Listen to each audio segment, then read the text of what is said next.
오늘 하나님 주시는 말씀입니다. 하나님 주시는 말씀은 창세기 30장 1절에서 24절까지 말씀입니다. 라헬이 자기가 야곱에게서 아들을 낳지 못함을 보고 그의 언니를 시기하여 야곱에게 이르되 내게 자식을 낳게 하라. 그렇지 아니하면 내가 죽겠노라.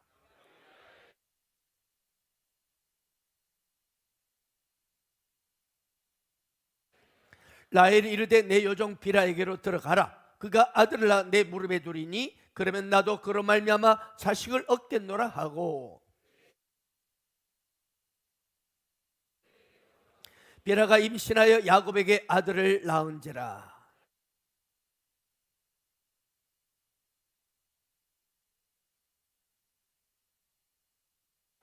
라헬의 시녀 비라가 다시 임신하여 둘째 아들을 야곱에게 낳으매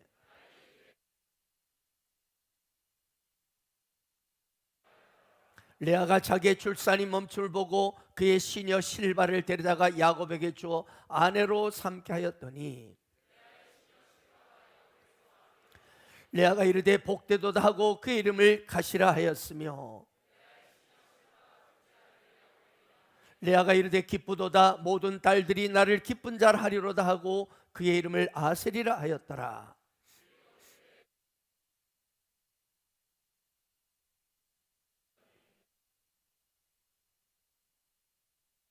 레아가 그에게 이르되 내가 내 남편을 빼앗은 것이 작은 일이냐? 그런데 내가 내 아들의 합한 채도 빼앗고자 하느냐?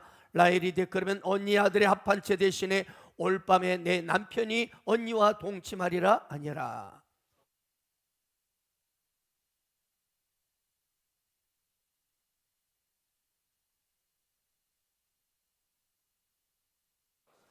하나님이 레아의 소원을 들으셨으므로 그가 임신하여 다섯째 아들을 야곱에게 낳은지라.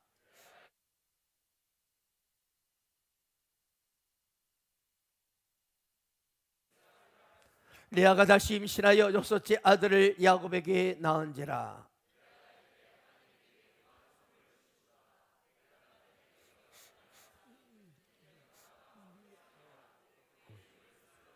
그 후에 그가 딸을 낳고 그 이름을 디나라 하였더라.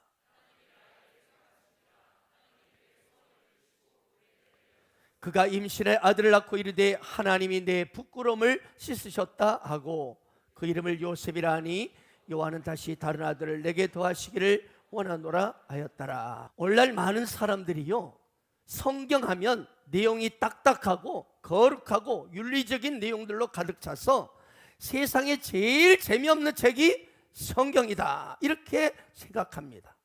그러나 여러분이 성경을 읽어보니까 어떻습니까? 우리가 상상하기 힘든 깜짝 놀랄 비윤리적이고 반인륜적인 이야기들이 아주 수두룩합니다. 세상에 딸들이 아버지에게 술을 먹이고 차례로 동침해서 아이를 낳습니다. 또 며느리가 장녀로 변장해가지고 시아버지를 속여가지고 시아버지와 잠자리를 자리에서 같이 해가지고 아이를 낳습니다. 상상을 초월하는 폐륜적인 이야기가 쭉 나와요. 그뿐입니까? 또한 형이 자기 동생을 돌로 쳐서 죽입니다. 들판에서. 또 소돔과 고모라 땅에서 보니까 이 동성연애, 남자가 남자끼리 관계하겠다고 난리를 피웁니다. 또 형들이 작당해가지고 막내 동생을 노예로 팔아버립니다. 그것뿐입니까? 버젓이 남편이 있는 유부녀를 강간하고 강제로 끌어다 강간하고, 그리고 그것이 들킬까봐 남편을 죽여버리고, 그리고 그 여자를 내 마누라로 취합니다. 여러분, 제가 다 시간이 없어서 말 못해요. 이런 말할 수 없을 정도로 난잡하고 더럽고 악한 사건을 성경은 그대로 이야기하고 있어요. 그래서 반기독교적인 사상을 가진 이 무신론자 로버트 잉고솔이라는 사람은 이렇게 말해서 성경은 자녀들에게 익혀서는 안 되는 책이다 이렇게까지 말했어요.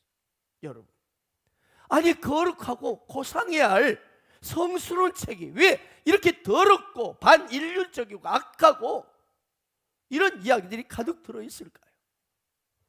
그것이 바로 우리 인간이기 때문입니다. 더럽고 부패한 것이 우리 인간이라는 것. 이런 추악하고 난잡한 사건을 통해서 성경 말씀은 바로 이 땅의 모든 인간은 이 죄성을 이야기하고 있는 거예요. 그래서 이 땅에 있는 모든 인생들은 의로우신 예수 그리스도가 절대적으로 필요한 존재다, 이것을 말해주고 있는 겁니다. 그렇습니다. 인간은 누구나 죄인이에요.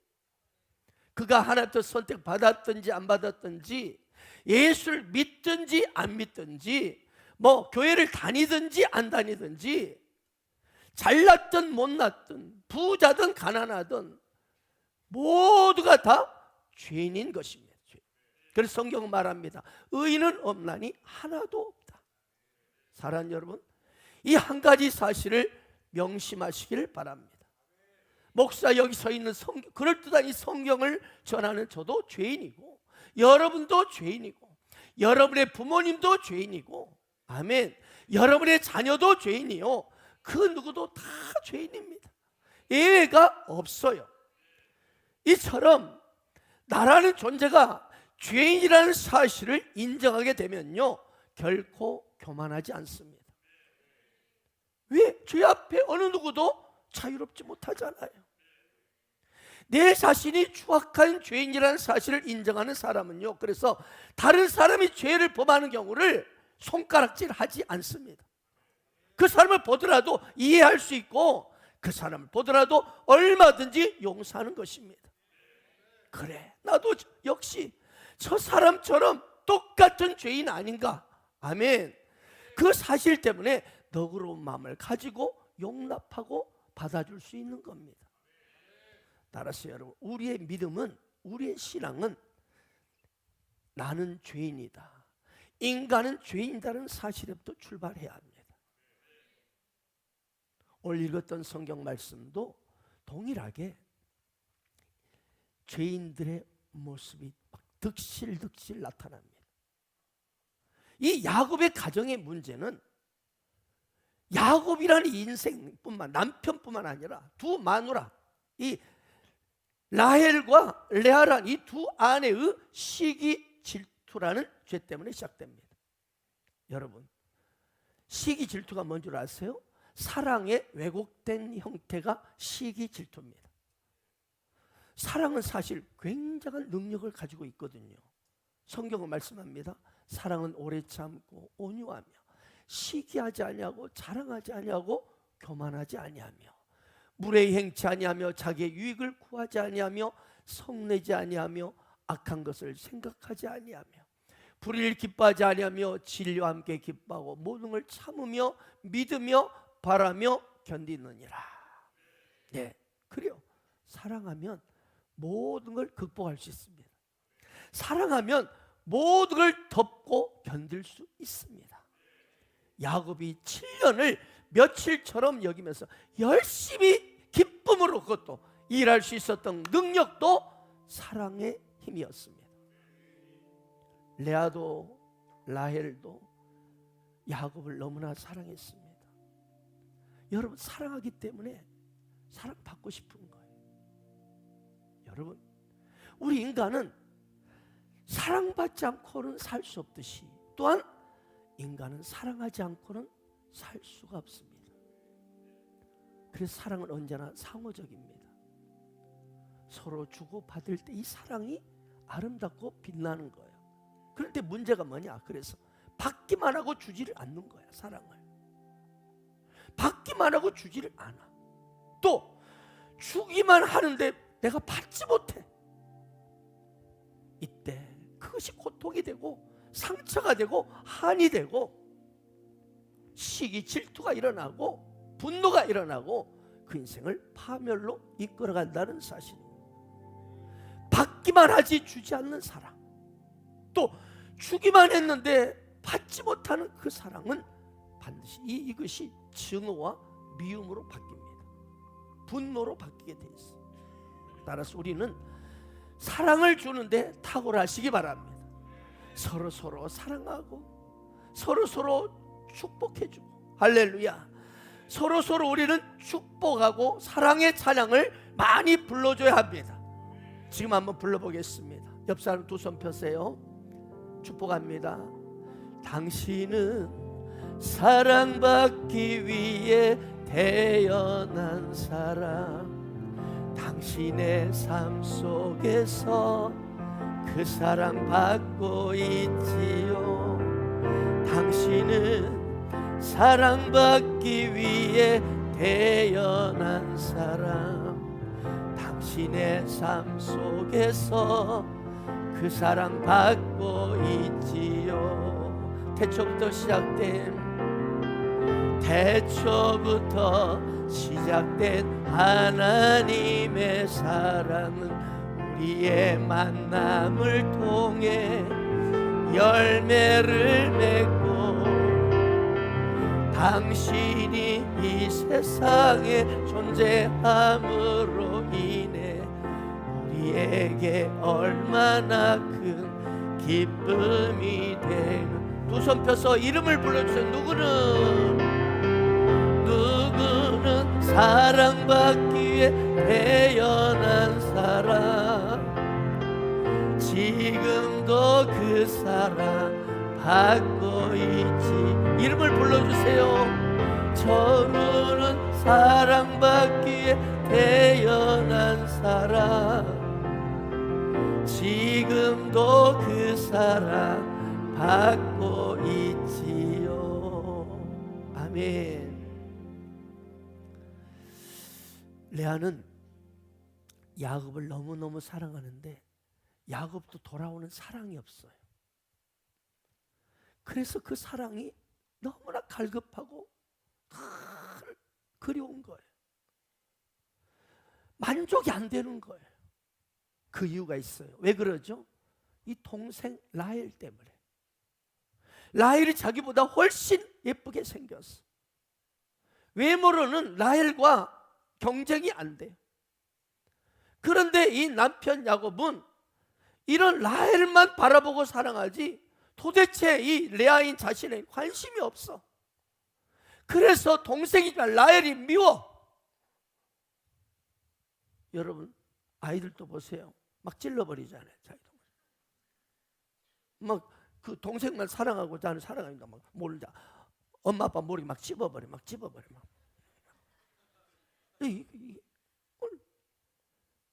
그래서 동생 라헬이 너무 미워요.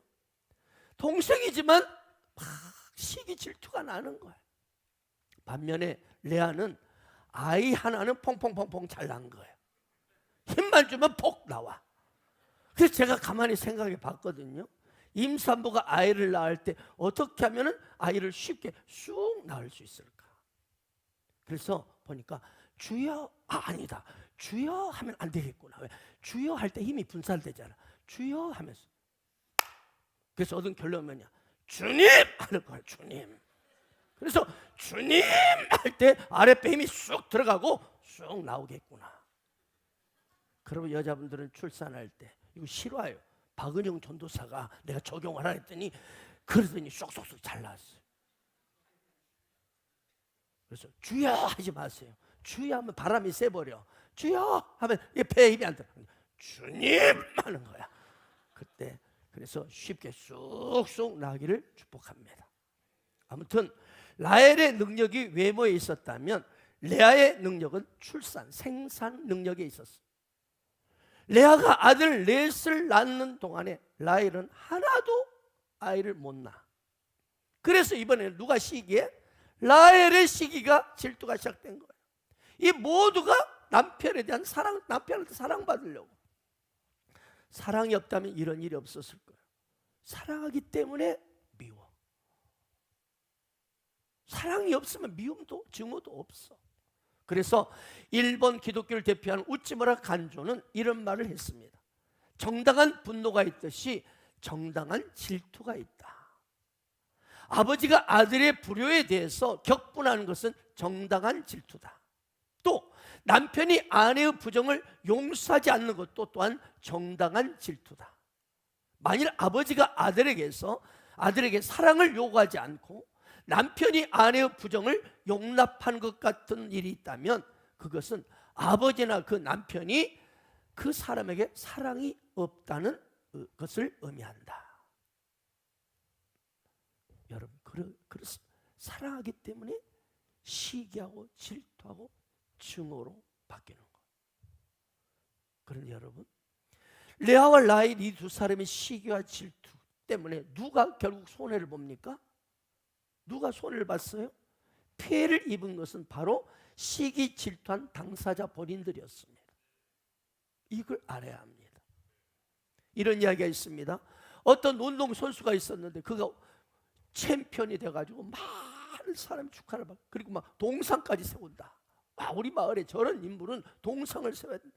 그래가지고 이렇게 했는데 그 옆에 이 운동선수 친구가 있었는데 막 축하하고 동상을 세운다는데 이 친구가 그 운동선수의 경쟁자야. 그러니까 마음속에 시기가 막 분노가 일어나는 거야. 그래서 그 친구 운동선수들 기념하여 동상을 세웠는데 그걸 보기 싫어서 저놈의 동상 내가 무너뜨리고 말 거다 하고 막 다짐합니다. 그래서 아무도 없는 매일 밤, 어두운 밤, 사람이 없을 때 몰래 가서 거기서 동상 기초를 팠습니다. 그리고 드디어 동상을 넘어뜨렸는데 그 동상이 어땠어요? 그 기초를 파던 그 친구에 넘어져 그 친구가 죽고 말았어요. 시기 질투가 그렇다는 거예요. 시기 질투는 오히려 내 자신을 파멸로 이끈다는 거예요.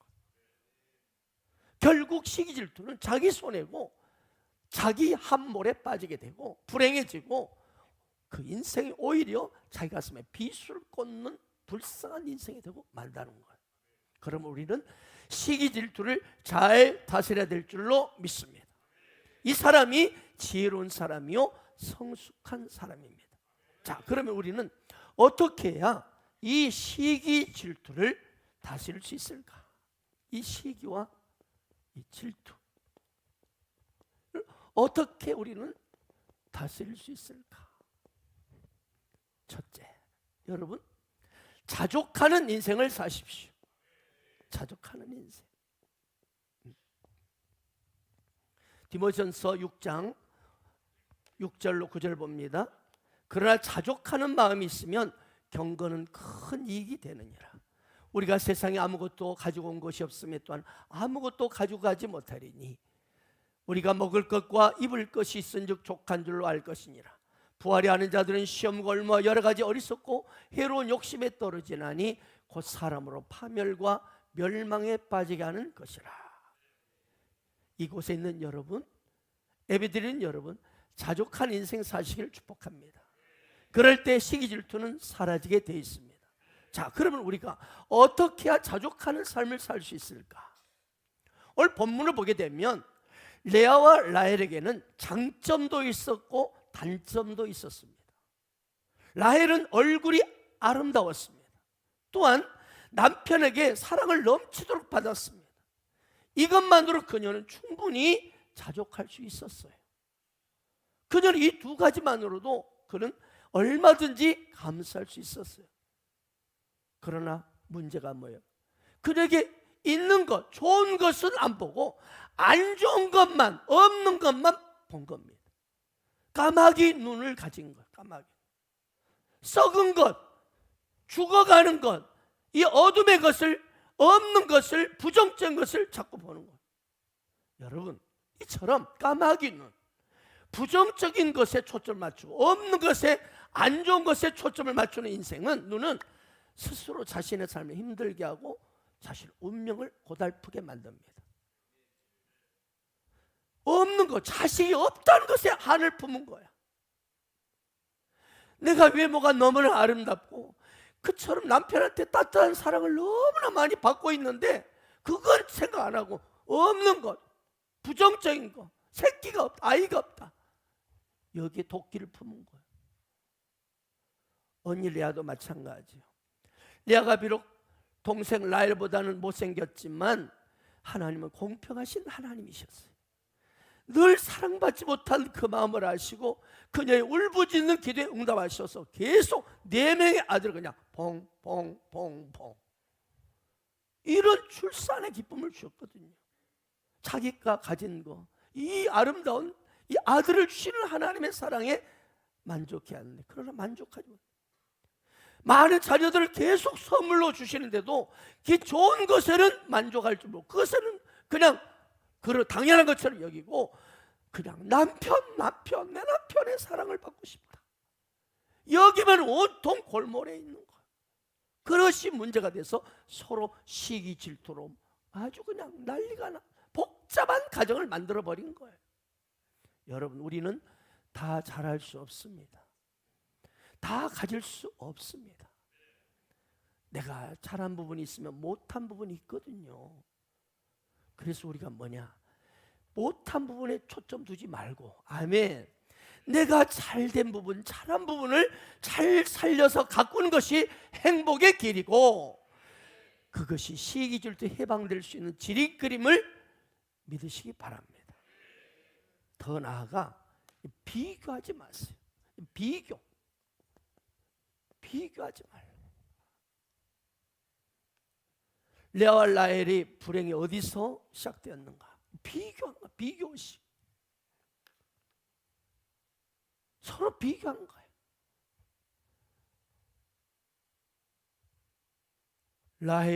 레아는 남편 사랑을 못 받은 것을 비교하고, 너는 많이 받고 있고 나는 못 받고 있고, 또 라헬은 라헬대로 너는 아이를 이렇게 많이 낳고 나는 못 낳고, 비교. 여러분, 에덴 동산에서 행복했던 아담과 하와 이 부부가 어떻게, 무엇 때문에 불행해졌나요? 마귀가 하와에게 무엇으로 그를 넘어뜨렸습니까? 유혹했습니까? 비교 의식을 집어넣는 거예요. 창세기 3장 5절 보세요.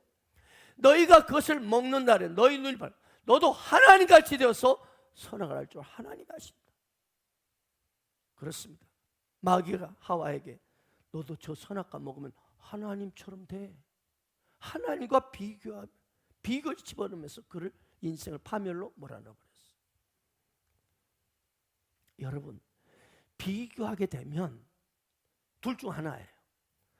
우월의식이라는 교만이 생길 수 있고, 또 하나는 열등의식이 생겨서 낙심합니다. 아멘입니까? 비교하면 모든 걸 내가 더 저 사람보다 잘해야 한다는 이런 압박감이 몰려오고, 거기서 이제 제대로 안 되면 괴롭고 시기 질투와 미움까지 생겨버리는 거예요. 그래서 누군가가 이 비교를 뭘로 표현했냐면 작품을 상품으로 만드는 행위다. 무슨 말입니까? 여러분, 작품은 오직 하나밖에 없는 겁니다. 할렐루야. 저와 우리는 하나님의 걸작품입니다. 오직 하나밖에 없습니다. 아멘입니까? 쌍둥이도 똑같지 않습니다. 아멘입니까? 오직 유일한 딱 한 사람, 절대로 나 똑같은 존재는 이 땅에 없습니다. 여러분, 작품은 그래서 그 희소성의 가치가 있는 거예요. 희소성 때문에. 그런데 다른 사람과 비교하게 되면은 그땐 뭐예요? 희소성 있는 작품이 아니라 그냥 진열대 쭉 늘어놓는 상품으로 전락해버립니다. 상품으로 비교, 상품으로. 어떤 상품이 낫나? 비교급 인생이 되어버리는 거예요. 우리는 최상급 인생입니다. 예수 안에 있기 때문에 최고의 걸작품이에요. 너무나 독특합니다. 아무도 나 같은 자 이 땅에 아무도 없습니다. 유일무이합니다. 우리는 상품이 아닙니다. 그러므로 여러분, 진열대에 놓여있는 흔하디흔한 물건 취급으로 여러분을 전락시키지 마세요. 비교하지 마세요. 당신은 누가 봐도 하나님의 최고의 걸작품임을 잊지 않기를 바랍니다. 그런데 살다 보면 어때요? 솔직히 시기 질투 아니려고 하는데 우리의 눈이 들어와, 우리의 귀에 막 그런 이야기들이 들려와. 그러면서 이 부패한 인생이라 이 시기 질투가 나도 모르게 나와. 그래서 이런 죄인인지라 괴로워하는 거야. 얄밉고 그냥 시기가 나고 질투가 나. 여러분, 이거 아세요? 포장마차 아줌마에게도 이런 시기 질투 얄미움이 있답니다. 그래서 그 사람이 누군지 내가 오늘 가르쳐 드릴 테니까 절대 포장마차 갔을 때는 주의하시기 바랍니다. 얄미운 사람 4위, 500원짜리 핫도그 하나 먹으면 설탕 케찹을 도배하듯이 먹는 사람. 얄미운 사람 3위, 먹을 듯이 실컷 쳐다보니 그냥 가는 사람. 2위, 딸랑 어묵 짝대기 하나 먹으면서 어묵 국물을 12번도 덮어먹는 놈. 여기서 제가 그러거든. 나 그래서 이거 준비하면서 조심해야 되겠구나. 내가 오뎅 국물을 너무 좋아하거든요. 그래서 어묵은 던져버리고 주로 국물만 마셔요. 그래서 저는 차를 타고 휴게소, 고속도로 갈 때 휴게소 들려가지고 반드시 어묵을 찾습니다. 오뎅을. 그래서 어묵은 던져버리고 국물만 많이 주라고 그럽니다. 그걸로 저는 커피 대신 마시고 갑니다. 음미하면서 오 이렇게 하면서. 여러분, 포장마차 아줌마가 가장 얄미운 사람 제1위. 한 친구는 먹고 가져가는데 먹기 싫다며 억지로 끌고 가는 그놈, 그 베이비, 그놈이 얄밉다는 거야. 여러분, 아무튼 이 시기 질투에서 해방되기를 축복합니다. 얄미움에서 떠나가기를 축복합니다. 그렇다면 이 시기를 해방되고 참 만족을 얻는 길이 있을까요? 있습니까? 있지요. 당연히 다 성경 안에 있습니다. 오늘 본말 2절 보십시다. 야곱이 라헬에게 성을 내어 이르되 그대를 임신하게 못하게 하시는 하나님이시니 내가 하나님을 대신하겠느냐. 여러분, 여기에 답이 있습니다. 무슨 말씀이죠? 라헬아, 남편 내가 답이 아니다. 나는 해답이 아니야. 남편이 해답이 아니라니까. 사람이 해답이 아니라니까. 그럼 누가 해답이냐? 하나님의 해답이시다. 하나님이. 사람이 나로서는 이거 어떻게 할 수 없다. 너의 상한 마음, 시기, 질투, 증오 나 해결 못해. 아멘. 그러니 남편은 나에게 정답을 찾지 말고 하나님께 아뢰라는 거예요. 하나님께 해답을 찾으라는 거예요. 아멘입니까? 그래요. 우리는 문제가 뭡니까? 사람에게서 해답을 찾으려고 그래. 그 인간에게서 뭔가 기대하고 해답을 찾으려고 그래. 그러다 보니까 실망과 분노와 성질만 올라오는 거, 상처만 받는 거야. 여러분, 하나님에게는 우리 인생에 모르는 모든 해답이 다 그분에게 있습니다. 성경에 이렇게 말씀합니다. 빌보 4장입니다. 내가 궁핍함으로 말한 것이 아니라 어떠한 형편 나는 자족하기를 배웠다. 바울이 어떤 사람입니까? 엄청난 문제로 40에 하나 감암매를 5번 맞고 일주일 기쁨 받아 지내고 강도와 짐승의 위협과 수많은 아주 그냥 굶고 헐벗고 춥고, 그런데 어떤 형편이든지 나는 자족하기를 배웠다. 나는 비천에 처할 줄도 알고 풍부함에 처할 줄도 알고 높은 사람과 같이 어울려서 풍성함을 누릴 수도 있고, 얼마든지 비천에 처해서 내가 없는 처럼 가난하게 살아도 나는 거기에 나는 만족할 수 있다. 모든 일 배부름과 배고픔과 풍부와 궁핍에 처할 줄 아는 일체의 비결을 내가 배웠다. 그 비결이 뭐냐? 바울이 말합니다. 내게 능력 준 자 안에서 내가 모두 할 수 있다. 답이 이것입니다. 내게 능력 주시는 자 예수님이 나의 해답이다. 내게 모든 자족의 마음의 중심은 예수 그리스도 안에 있다. 이거예요. 여러분, 사람의 욕망은 밑빠진 독입니다. 끝없어요. 월세 사는 사람, 제발 나 월세 벗어나 전세 살고 싶다. 전세 살아보세요. 아이고 13평 이 작은 아파트라도 더 이상 이사 안 하고 내 것이 있으면 좋겠다. 그래서 13평이 아파트 딱 들어갔어요. 어때요? 24평이면 좋겠다. 34평이면 좋겠다. 45평이면 좋겠다. 72평이면 좋겠다. 야, 풀장 있고 골프 칠 수 있는 그런 기가 막혀 있으면 좋겠다. 끝이 없어요. 차도 그래요. 처음엔 중고차라도 좋겠다. 그냥 굴러가면 좋겠다. 굴러가는 차면 그냥 좋겠다. 근데 점점점 좋은 차 사모합니다. 인간의 욕망이 끝이 없어요. 물 빠진 독이에요.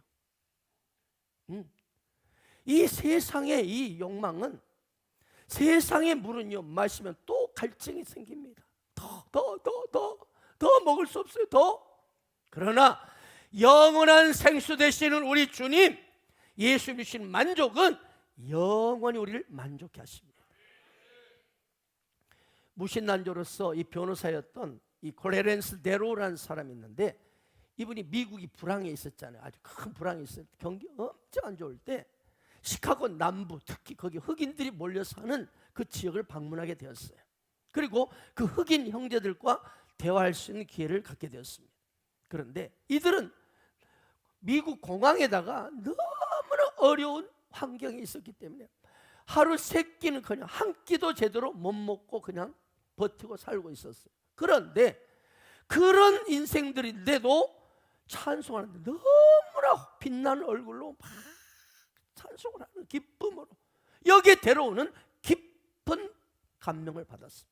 그래서 이 데로가 물었습니다. 아니 어떻게 이렇게 어려운 환경 속에서도 당신들은 이렇게 행복하게 빛나는 모습으로 노래할 수 있습니까? 이 질문을 어떤 여자 한 분이 큰 목소리로 이렇게 대답했습니다. We got Jesus to sing about. We got Jesus to sing about. 우리는 찬양할 수 있는 주님이 계신다. 우리를 찬양하는 예수님이 계시기 때문이다. 예수님을 가지고 있기 때문이다. 이 대답에 많은 흑인들이 옆에 있던 찬양했던 이 사람들이 아멘 혹은 That's right 그러더랍니다. 대로는 할 말을 잃어버리고 말았습니다. 여러분, 우리 역시 찬양할 수 있는 우리 주님을 가지고 있잖아요. 우리가 그리스도 안에 있잖아요. 그러므로 어떤 환난 중에도 얼마든지 기뻐하고 감사하고 자족할 수 있습니다. 그렇습니다. 우리 인간은 스스로 환경을 보고 세상 속에서는 어떤 것도 자족할 수가 없어요. 우리 스스로 인간 힘으로 노력으로 애씀으로 방법과 수단으로 자족할 수 없어요. 그러나 우리 주 예수 그리스도를 내가 그분을 가슴에 품으면, 그분을 바라보면, 아멘, 그분의 십자가 사랑 안에 들어가면 얼마든지 자족할 수 있어요. 이 사실을 믿으시기 바랍니다. 주만이 내 영혼 만족해 하시네, 만족해 하시네. 주사랑 주만이 내 영혼 만족해 하시네, 만족해 하시네. 주사랑 찬양케 하시네, 새 힘을 주시네. 내 마음이 지쳐 있을 때, 어두운 밤 같은 흑암 중에서도 찬란한 빛으로 채우시네. 찬양케 하시네, 새 힘을 주시네. 내 마음이 지쳐 있을 때, 어두운 밤 같은 흑암 중에서도 찬란한 빛으로 채우시네. 주님만이 나의 소망, 주님만이 나의 기여, 주님만이 나의 전부 되시네. 아멘입니까? 주님만이 나의 소망, 주님만이 나의 기여, 주님만이 나의 전부 되시네. 주만이 내 영혼 만족해 하시네, 하시네 주사. 아멘입니까? 여러분, 사람은 의지할 대상이 아닙니다.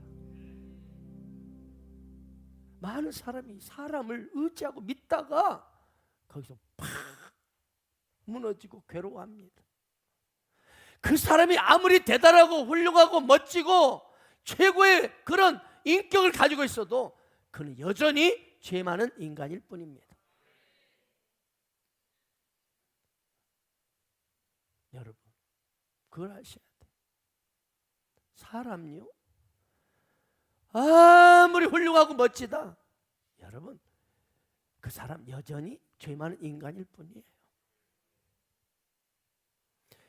바울이 그래서 그 어둡고 침침하고 외로운 감옥에 갇혀 있으면서도 그가 참 기쁨과 만족을 누렸던 근원이 무엇이었습니까? 오히려 감옥에 갇혀 있는 사람이 감옥 밖에 있는 사람에게 평안하라, 감사하라 이러고 있어요. 여러분, 그 근원이 어디에 있습니까? 바로 in Christ였습니다. 오직 그의 마음은 주 안에, 그리스도 안에 발견되기를 원했습니다. 여러분, 그렇습니다. 그는 그 외롭고 침침한 감옥에 갇혀 있었지만, 쇠고랑에 그가 묶여 있었지만, 예수 그리스도가 그 안에 있었기 때문에 예수께서 그를 위로하시고 격려하시고 참 용기를 주시는 체험들을 많이 했기 때문이었습니다.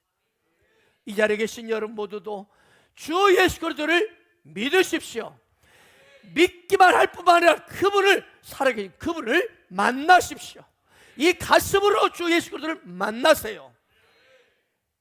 머리로 하는 하나님이 아니고 이 가슴으로 만나는 하나님, 예수 그리스도, 그분을 제대로 만나기를 바랍니다. 이제 다음 주입니다. 바로 다음 주 금토 제40자 행복 힐링 캠프는 바로 예수를 만날 수 있는 최고의 장소입니다. 최고의 현장입니다.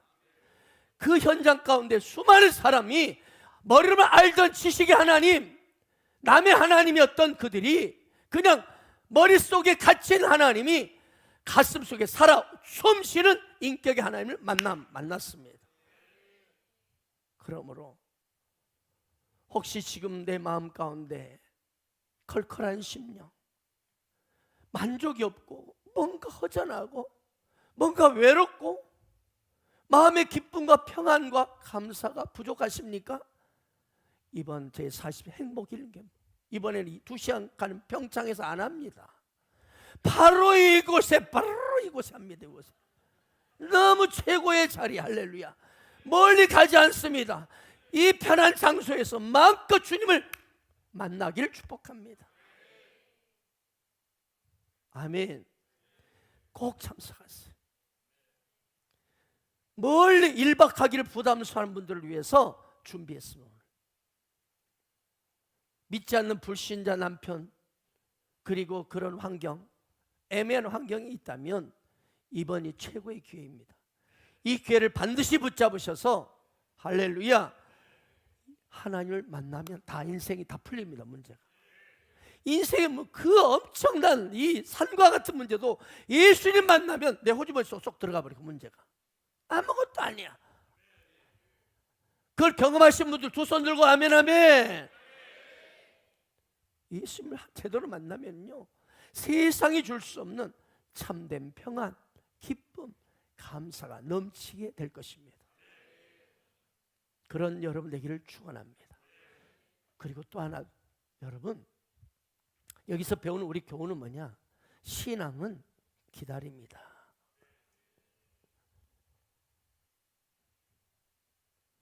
여기 계신 여러분들, 인생을 오기와 자존심으로 살지 않기를 축복합니다.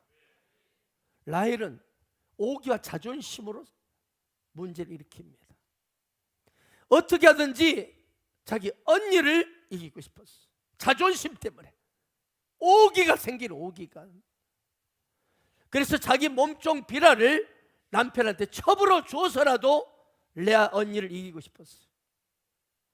라헬은 몸종 이 비라를 통해서 아기를 낳으면 내가 이겼다고 그 아이를 내 무릎에 앉히면, 그리고 남편에게, 언니에게 자랑하려고 이겼다고 생각했어. 그 질투심 때문에 자기의 자존심을 살리기 위해서 오기가 발동해서 한 여자를 시바지로 이용했습니다. 그런데 하지만 더 나쁜 놈이 있어요. 야곱입니다. 야곱. 이 나쁜 야곱. 야곱. 욕하고 싶죠. 야곱. 이렇게. 야곱은 이 라헬의 잘못된 제안에 아무런 갈등 없이 받아들입니다. 아니, 여보, 그러면 안 되잖아. 이건 어떻게 그렇게 몸종까지 동원해가지고 언니를 이기려고 그래? 하고 설득해야 했어. 그러면서 야곱이 라헬에게 하나님이 아이를 주시지 않을 때는 그만한 이유가 있어요. 좀 기다려봐. 우리 기도하고 기다려 봅시다. 아멘. 이렇게 말해야 됐는데 야곱은 라헬의 생각을 덜컥 받아버린 거예요. 또 하나 여자가 생긴다. 이게 남자들의 이상한 심보라고 그래요. 여러분, 잘못된 생각을 받아들인 것은 너무나 쉬운 일이지만 결과는 너무나 복잡해져 버렸어. 가정이 너무나 복잡해지고 갈등이 더 많아졌어. 야곱의 이 잘못된 선택과 이 그냥 무조건 하는 이 저기 때문에 나중에 아이를 낳고 보니까 아들들끼리 서로 난리치고 미워하고 갈등하고, 그리고 심지어 그리고 아들을 동생을 팔아버리잖아요. 노예로 팔아버리고 형들이. 이런 기가 막힌 일들이 일어나는. 그런데 여러분 이거 아세요? 이런 불신한 거 엉터리 같은 행동을 했던 이 인생을 하나님은 결국 어떻게 하신다고요? 이 엉터리 시기 질투의 화신인 라헬을 어떻게 대하셨어요? 축복하셨다는 거예요. 헐, 여러분 이거 참 기가 막히지 않습니까? 기가 막히면 안 되지. 기가 뚫리지 않습니까? 하나님께서 이런 엉터리 시기 질투 화신인 라헬의 마음을 보시고 태를 열어주신 거예요. 아멘. 22절 보세요. 하나님이 라헬을 생각하신지라 하나님이 그의 손을 들으시고 그의 태를 여셨다. 여러분 여기 보세요. 하나님이 라헬을 생각했다. 이 말은 뭐예요? 라헬을 주목하고 있었다는 거예요. 라헬을 잊지 않고 있었다는 거예요. 여러분 아멘 하시기 바랍니다. 여러분이 그렇게 못되고 시기질투와 그런 분노와 증오와 상처투성이어도 여러분의 모든 것을 하나님은 주목하고 있다는 거야. 여러분의 생각을 보고 계신다는 거야. 그것에 대해서 응답하기고 축복하기를 원하신다는 거야. 이것이 하나님의 사랑이요 은혜입니다. 그런데 우리는 엉뚱하게 기다리지 못하고 분노하고 거절하고, 분노하고 하나님이 나를 거절했다고, 나를 돌보지 않는다고 해석할 때가 많습니다. 눈물 흘리며 내가 그렇게 간절히 기도했는데 당장 이루어지지 않으면 하나님 너무하십니다. 너무 쉽게 좌절하고 하나님께 상처를 받습니다. 저는요 하나님께 상처받은 사람을 많이 만났어요. 어떻게 하나님이 이럴 수 있냐는 거예요. 하나님이 아니 좋으신 하나님이 왜 이렇게 한다는 거예요. 하나님께 상처를 받았더라고. 그건 하나님을 제대로 몰라서 그래. 아멘. 기다리라는 거야. 기다리라는 거야. 아멘. 하나님이 정말 살아계시냐? 살아계십니다. 살아계시다면 어떻게 나의 이런 간절한 기도를 들어주지 않는가? 라헬도 예외가 아니었을 거예요. 그래 여러분 하나님 어땠다고요? 라헬을 생각하고 계셨다. 하나님 이런 엉터리 같은 우리들을 여전히 신실하게 대하시고 반드시 응답해 주십니다. 하나님은 라헬을 생각하고 그의 태를 열어주셨습니다. 그러므로 여러분 이겁니다. 우리가 인생을 살다가 내가 고난과 어려움에 처했는데 하나님께 몸부림치고 기도했는데 들어주지 않는다 실망하지 마시고 하나님의 때, 카이오스 때, 아멘, 하나님 때를 기다리라는 거예요. 그냥. 절대로 우리가 위기를 겪고 고난을 겪고 하나님은 뒷짐지고 나를 안 보고 있는 그런 하나님이 아니에요. 오해하지 마세요. 그렇습니다. 하나님은 당신의 사랑하는 자녀가 몸부림치며 기도하는 것을 지금 당장 들어주지 않는 것도 다 이유가 있어. 지금 당장 들어주면 안 돼. 아멘. 아멘입니까? 이제 3살짜리 4살짜리가 엄마의 주방에서 막 엄마가 이렇게 뭘 자르고 있는데 나보고 칼 주라고 하면 엄마가 그래 칼 여기 있다. 그러니까 주면 안 돼. 때가 있어. 기다려야 돼. 그래도 최소한 7살은 돼야 돼. 아멘. 하나님은 우리가 받은 기도 응답은 우리의 의지나 노력이나 수단이나 방법으로 이루는 것이 아니라 오직 하나님이 주신다. 하나님의 선물한 것을 깨닫기를 원하십니다. 그 애가 아브라함과 사라죠.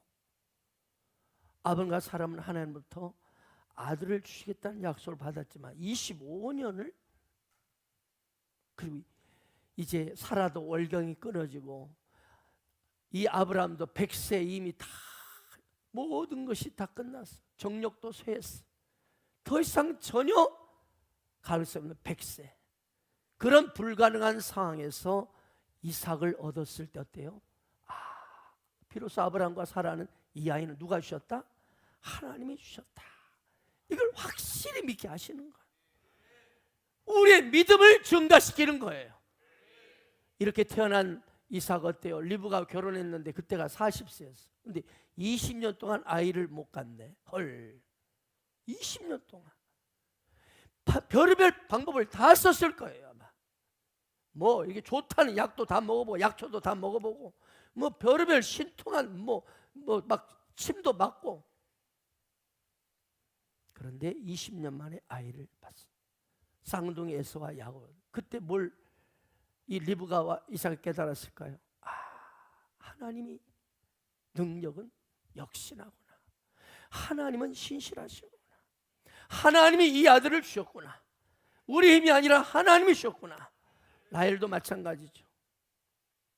야곱의 세 마누라는 쉽게 아이를 뽕뽕뽕 낳았는데 라헬 자신은 왜 이렇게 아이를 못 낳는가? 그리고 드디어 어렵게 시간이 지나 낳은 아이를 라헬을 어떻게 생각해요? 야, 이건 하나님이 주신 아이다. 내 인간의 힘으로 되지 않는 별 방법과 수단 다 써봤겠잖아요. 그런데 결국은 하나님이 주셨구나. 아멘. 이것을 깨닫기 위해서였습니다. 자, 우리 24절 23절 마지막 읽겠습니다. 시작.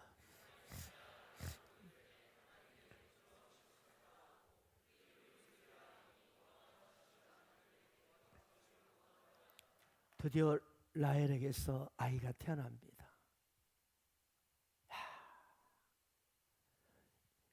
언니 레아가 4명, 비라가 2명, 그리고 이제 또 실바가 2명, 또 레아가 2명. 그런데 드디어 라헬에게 아들이 태어납니다.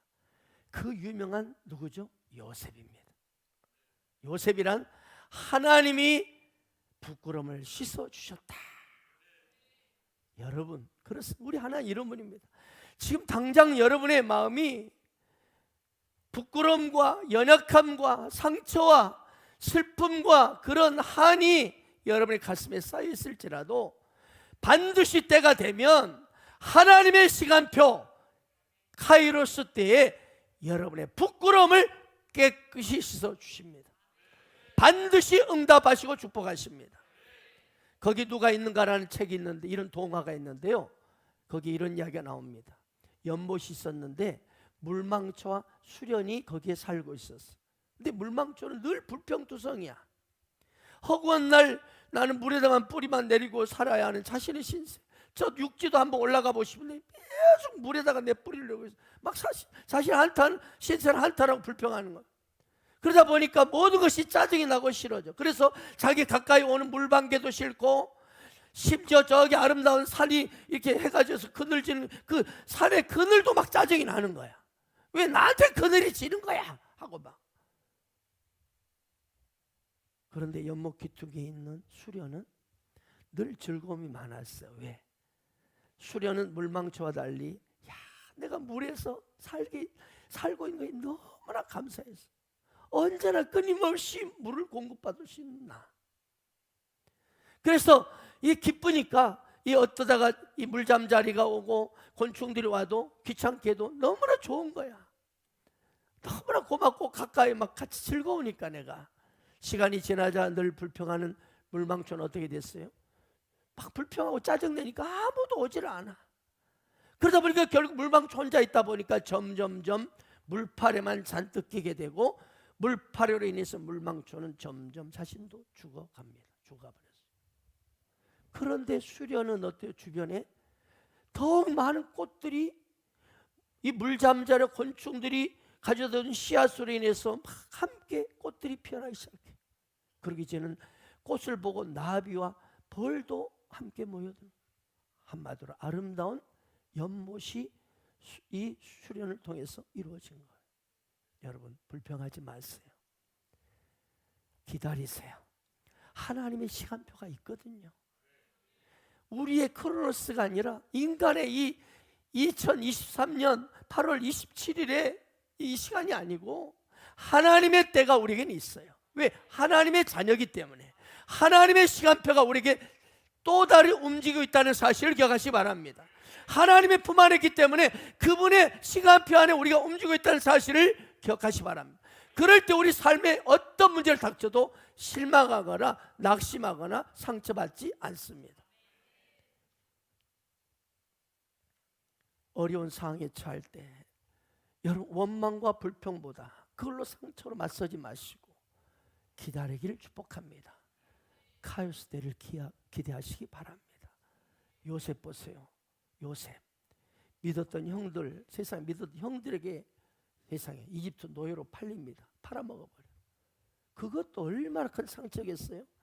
그런데 또 보디발 장군집에 노예로 들어가서 열심히 충성스럽게 일했는데 그래서 이 보디발 장군 인정해가지고 그 집안의 사무장으로 임명이 됐어요. 그래서 더 열심히 막 주인을 해서 충성하고 일했는데 어느 날 보디발 장군의 아내가 아무도 없는 틈을 타서 정역의 눈길을 싹 쏘는 거예요. 그리고 강제로 요셉을 침실로 끌어들이는 거예요. 그러나 요셉은 이거 아닙니다라고 유혹의 손길을 뿌리치고 뛰쳐나왔는데 그것에 오히려 증오, 사랑의 증오로 바뀐다 해가지고는 요셉을 강간범으로 쳐넣어라! 강간범에 올려서 감옥에 처박힙니다. 자, 이러면 여러분 같으면 어떻게 했어요? 얼마든지 내가 뭘 잘못했는데 이런 억울하고 기가 막힌 이런 일을 당하느냐? 원망하고 불평투성이었을 텐데 요셉은 불평하지 않았습니다. 요셉이 어떻게 불평하지 않은, 원망하지 않을 수 있느냐? 요셉은 이 억울한 감옥 생활에서도요, 세상에 그 감옥 총 간수장 책임자로부터 인정받습니다. 그래서 감옥의 재반 사무를 다 요셉에게 믿고 열쇠까지 맡겨버려. 열쇠까지. 무슨 말입니까? 이것은 요셉이 그가 감옥 생활에서도 원망하거나 불평하지 않았다는 확실한 증표입니다. 불평 원망하면 제대로 일하겠어요? 맡긴 일 충성하겠어요? 안 하지. 짜증나니까. 그런데 원망가지고 불평하니까 최선을 다한 거야. 맡긴 일에. 할렐루야. 묵묵히 그 상처는 마음에 접고 하나님께 맡기고 충성스럽게 그곳에서도 맡긴 일에 최선을 다했던 것입니다. 하나님 그를 주목하셨고 그를 한없이 축복하셨습니다. 그 이집트 그 당시에 이집트 제국의 총리가 되게 하시고, 할렐루야, 민족의 구원을 이끄는 강력한 위대한 리더십으로 그를 사용하셨습니다. 그렇습니다. 원망불평하지 않고 하나님의 카이로스 때 그 시간표를 기다리는 자에게 하나님은 반드시 그 인생에게 행복이요 축복으로 역사하십니다. 오늘 본문 야곱은 엉터렸고 실수투성이었어요. 레아도 라헬도 실수엉섰다. 하지만 하나님은 마침내 이런 엉터리 라헬을 어때요? 요셉을 주셨습니다. 아멘 아멘. 여러분 impossible 아시죠? impossible 뜻이 뭡니까? 불가능이지 않습니까? 불가능. 이 impossible 불가능.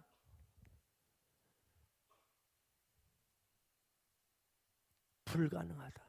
그런데 여러분 impossible 이 단어가 이 I와 M 사이에 컴마 하나만 찍어버리면 나는 무엇이든 할 수 있다고 바뀌는 거예요. 여러분 바로 이것입니다. I possible이 되는 거예요. 우리 삶이, 우리 현실이 그 어떤 불가능한 상황일지라도 하나님이 위에서부터 내 인생에 컴마를 찍어버리면, 내 인생을 한 번만 터치해 주시면 우리 상황은 I am possible, 무엇이든지 할 수 있는 인생이 되는 거예요. 예수의 흔적이 있는 사람, 할렐루야. I am, 나라의 인생 속에 예수의 흔적만 딱 박히면 할렐루야, 무엇이든지 할 수 있는 능력의 인생이 되는 겁니다. 성경 곳곳에 등장하는 수많은 위인들 보세요. 그 인생들이 다 훌륭했나요? 아니야. 실수와 엉터리들이 수두룩해. 그러나 그들의 인생 과정을 보면 이런저런 일로 엄청나게 복잡했지라도 결론은 행복으로 마쳤다는 거예요. 아멘입니까? 내게 능력 주 안에서 모든 걸 할 수 있느니라. 바로 우리 능력 주시는 자, 바로 예수 그리스도 안에 내가 있기에 우린 얼마든지 그분이 나를 탁 찍어 주셨기에 무엇이든지 할 수 있는 거예요. 그래서 여러분, 신앙은 기다림입니다. 하루아침에 내 믿음이 자라지 않는다고요? 그것 때문에 성질 내지 마세요. 하루아침에 내가 기대했던 것도 이루어지지 않는다고요? 그것 때문에 한숨 쉬지 마세요. 밤은 새벽을 맞이하는 과정일 뿐입니다. 여러분, 창세기를 보세요. 창세기 역사를 보면 하나님의 창조 역사는요, 놀랍습니다. 밤이 되고 저녁이 되고 아침이 되는 역사입니다. 이 세상은요, 이 세상 역사를 보세요. 아침이 시작해서 밤으로 끝나는 인생들 전부가. 이 인간의 역사는 하루하루는 아침에 시작해서 밤으로 끝나는, 여기에 끌려 사는 인생들의 모든 결과입니다. 그들은 한때 반짝하고 대단한 것처럼 보였지만 결론은 그들은 밤으로, 저녁으로 끝납니다. 그들의 인생 결국 멸망이요 지옥입니다. 그러나 이 예수의 컴마를 받은 인생, 할렐루야, 창세기의 하나님의 역사 안에 들어온 인생은 저녁이 되고 아침이 되는 인생이야. 아멘입니까? 여러분, 묻겠습니다. 처음은 좋았으나 나중은 개판이었더라, 나중은 멸망과 비참해졌더라, 이런 인생을 살기를 원하십니까? 우리 인생은 누가 뭐래도 창세기 하나님 안에 있는 역사의 인생입니다. 따라서 우리 인생은요, 누가 뭐래도 반드시 지금의 밤은 지나가고 밝아오는 빛나는 아침 인생이 우리 인생입니다. 그럼 우리가 인생을 살다 보면 실수할 때도 있고 넘어질 때도 있고 상황이 그냥 밤처럼 깜깜할 때가 있어요. 하지만 그때 담대히 일어나, 나는 창세기 인생이라, 할렐루야, 주님 바라보고 나아가면 반드시 우리 인생에 빛나는 아침은 반드시 오는 것입니다. 창세기 인생이 바로 예수 믿는 저와 여러분의 인생 결론임을 믿으시 바랍니다. 신앙은 기다림입니다. 지금 여러분의 현실이 밤이고 답답하고 적박하고 힘든 상황이 혹시 있습니까? 기다리십시오. 하나님의 카이로스 때를 기다리세요. 반드시 당신은 기다리면 창세기 인생으로, 아침이 오는 인생으로, 햇살이 쏟아지는 인생으로 반드시 그렇게 될 것입니다. 그러므로 여러분 스스로 창세기 인생으로 이제는 담대히 여러분의 현실의 문제를, 어둠을 뚫고 영광의 주님을 바라보고 나아가는 이 시대의 창세기 인생 되기를 주 예수 이름으로 축복합니다. 아멘.